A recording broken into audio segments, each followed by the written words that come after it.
ஏங்க ஒரு புயல் வருதுன்னா ஆய்வு செய்து ரெட் அலர்ட்னு போடுற, ஆரஞ்சு அலர்ட்னு போடுற.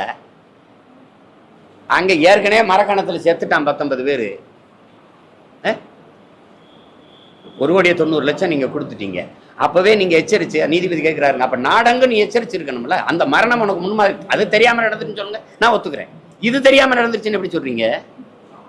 உளவுத்துறை இருக்குது, கியூ பிரான்ச் இருக்குது, நீங்க சொல்ற சிபிசிஐடி சோகால் இருக்குது, அதுக்கப்புறம் விஜிலன்ஸ் இருக்குது, அதுக்கப்புறம் அங்க அங்க உள்ளூர்ல கவுன்சிலர் இருக்கிறாரு, அப்புறம் எம்எல்ஏ இருக்கிறாரு, உங்க மட்ட செயலர் இருக்காரு, மாவட்ட செயலர் இருக்காரு, நீங்க எல்லாம் இந்த ஊர் சார்ந்த நிருபர்கள் இருக்கிறீங்க. உங்க யாருக்குமே தெரியாதா இங்க சாராயங்காய்ச்சி விற்கப்படுதுன்னு? சொல்லுங்க. நீங்க தெரியாம நடந்ததுன்னு எப்படி சொல்லுவீங்க? நீங்க அரசு தன் தவறை மறைக்க லஞ்சம் கொடுக்குது, தன் தவறை மறைக்க லஞ்சம் கொடுக்குது. அப்ப சாவுலே புனித சாவு சாராயம் குடிச்சு சாகிறது தான். இது ஒரு சரித்திரம்.